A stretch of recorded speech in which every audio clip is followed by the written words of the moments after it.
Oke. Berarti Bang Marcel itu sekarang meyakini ya bahwa di tempat Gunung Kawi itu dari juru kuncinya itu tidak pernah mengatakan bahwa di sini itu ada pesugihan ya berarti. Betul.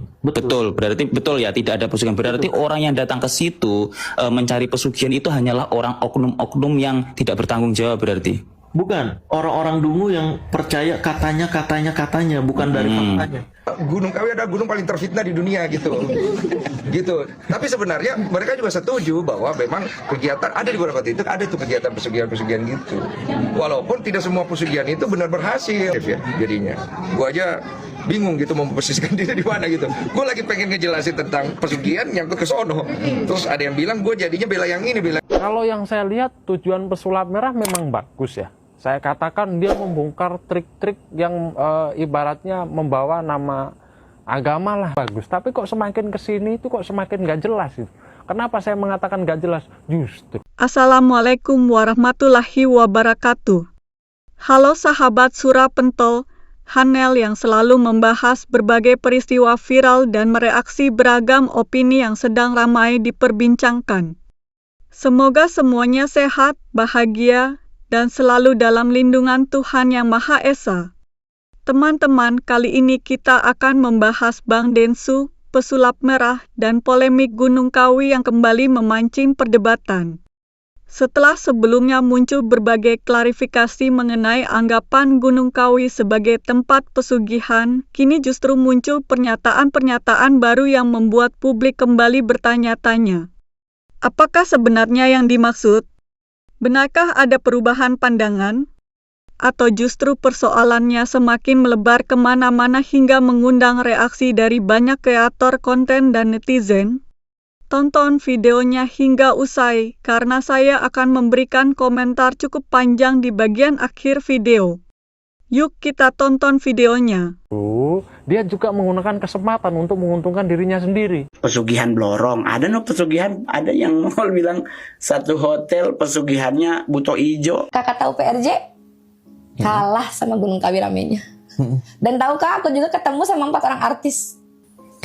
Dan yang satunya itu bintang film layar lebar horor. Ada di sana, Kak. Nah, itu di video terbaru saya bahkan saya ngejelasin gitu.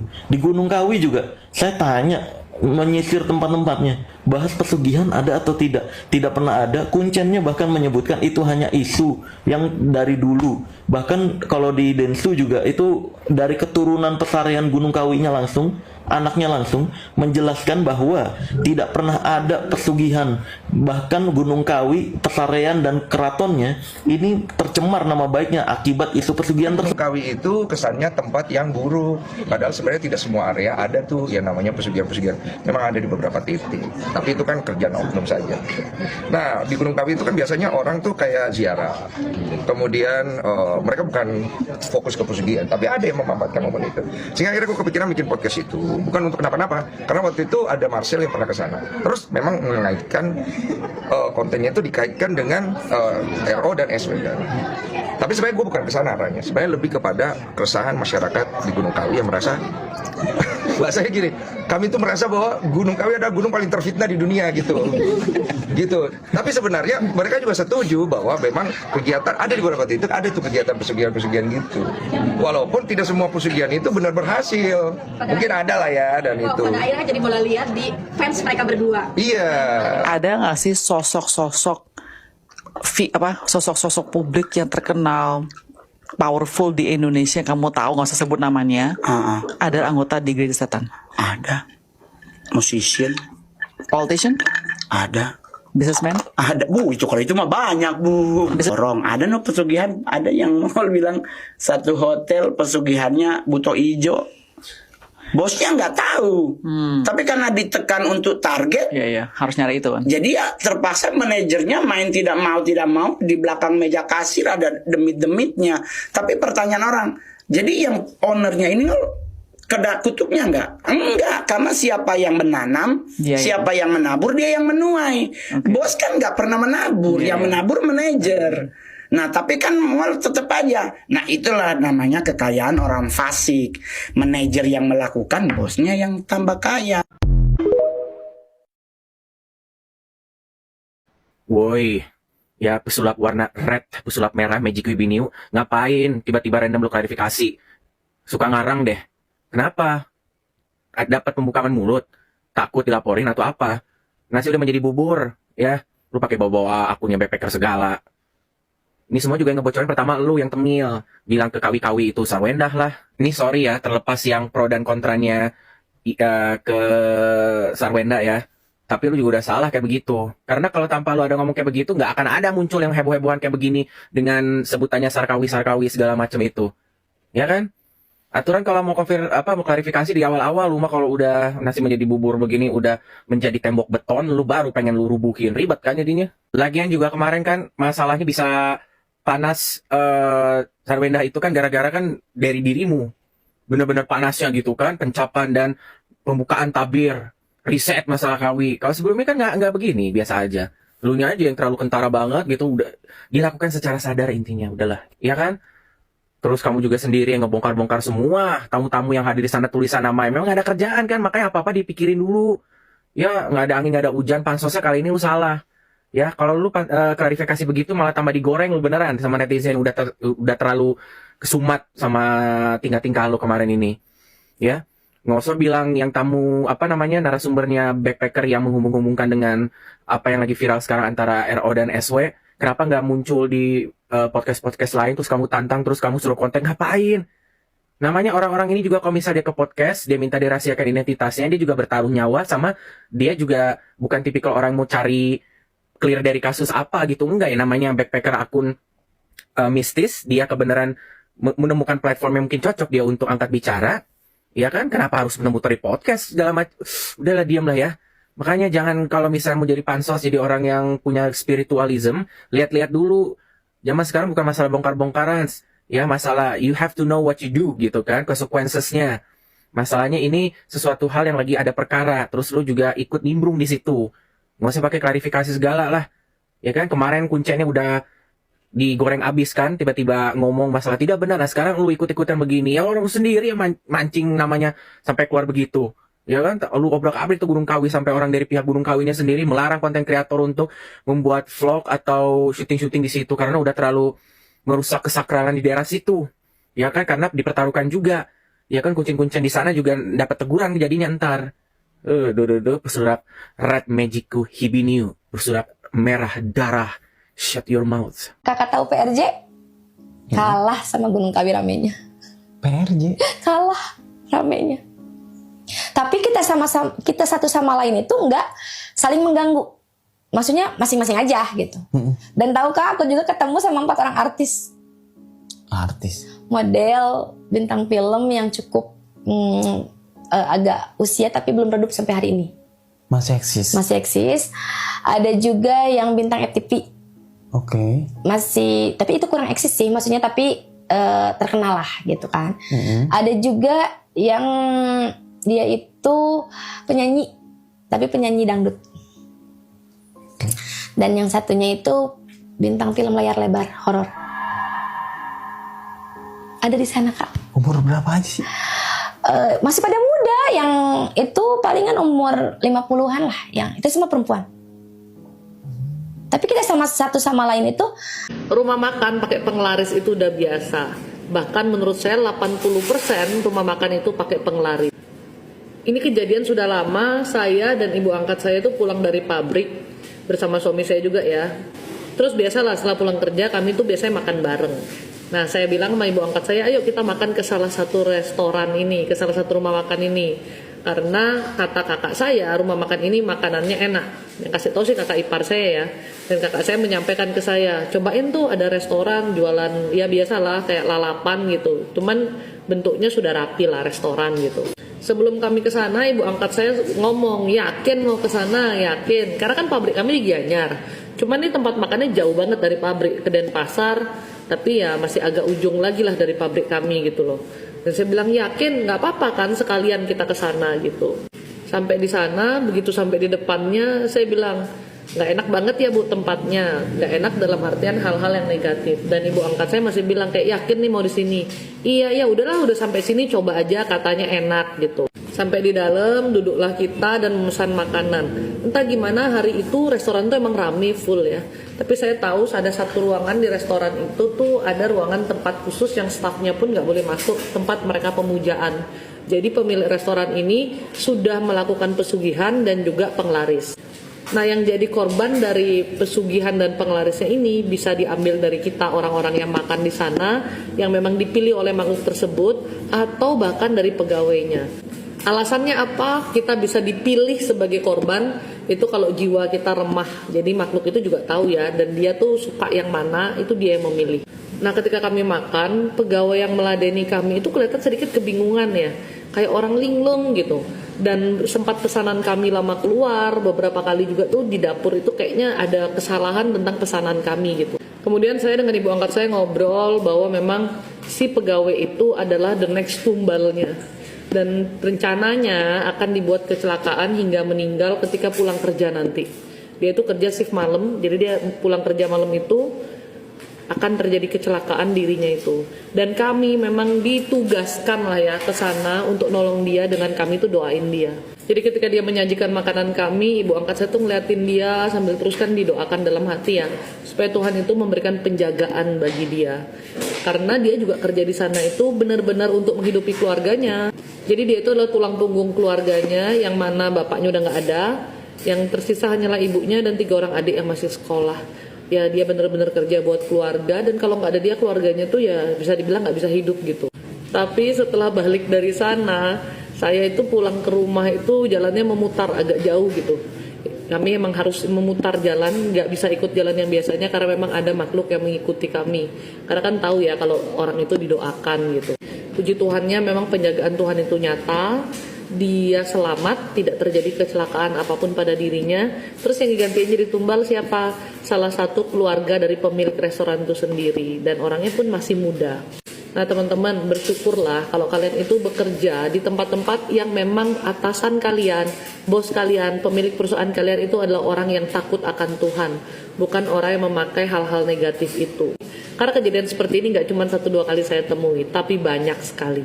Dan kalau kalian tahu lingkungan kerja kalian banyak yang negatif, rajin-rajinlah pembersihan diri dengan garam lukat, ibadahnya diperbaiki, dan kalian bisa pakai minyak lukat ini untuk proteksi diri kalian. Jangan biarkan diri kita kosong, jangan biarkan diri kita jauh dari Tuhan, karena yang bisa menjaga kita hanyalah perlindungan Tuhan.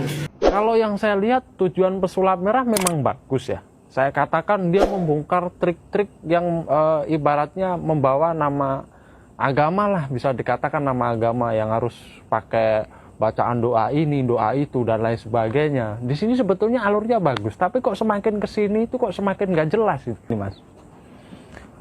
Selama saya berdiri spiritual, saya belajar spiritual itu udah dari SD, dari kelas 4 SD sampai sekarang, bisa dibilang 15 tahun saya menyelami dunia spiritual. Yang namanya ilmu gaib itu tidak bisa dibuktikan secara dohir, secara nyatanya. Terutama contoh kayak tisu kebakar, terus tahu-tahu kita bisa ngeluarin santet dari dalam tubuh itu saya katakan bisa. Ada yang bisa, ada yang tidak. Ada yang biasanya kalau dalam kita metode melepaskan sebuah kekuatan negatif atau ada kiriman benda pusaka di dalam badan dia, kita pasti melebur gitu. Tapi yang saya amati gini, dari sekian orang mereka menggunakan media kelapa. Kelapa yang udah dipotong dulu di atasnya, terus dimasukin paku dan lain sebagainya.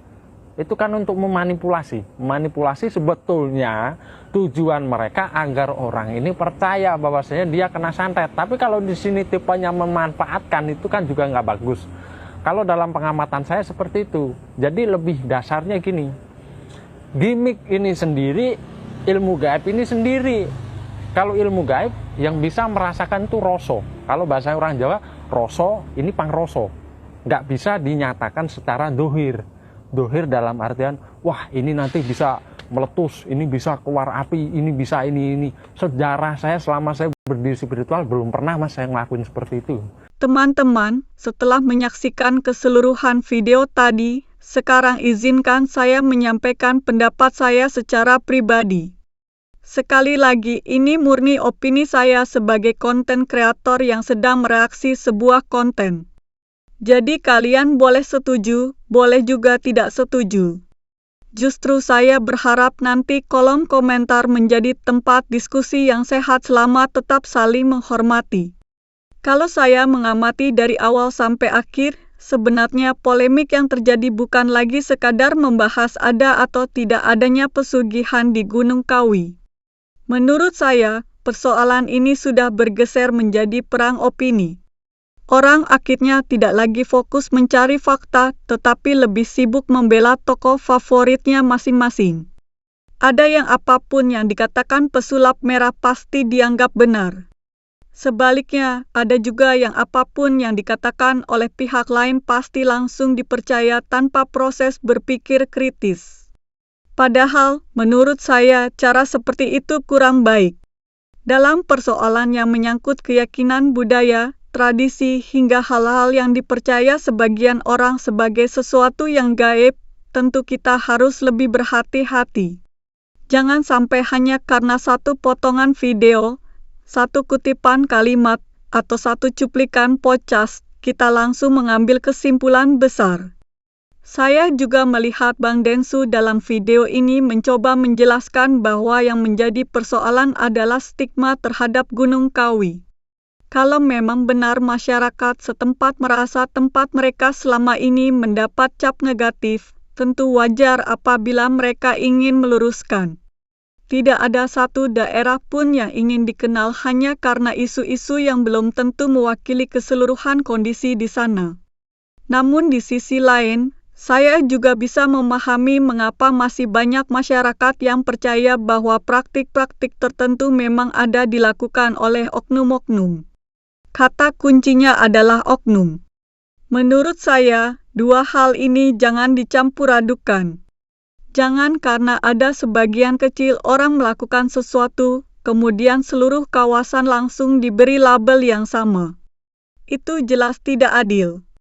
Saya justru setuju dengan pandangan bahwa tempat ibadah, tempat ziarah, maupun lokasi yang memiliki nilai sejarah seharusnya dihormati. Kalau memang ada orang yang datang dengan niat yang tidak baik, itu adalah tanggung jawab individu tersebut, bukan berarti tempatnya otomatis menjadi buruk.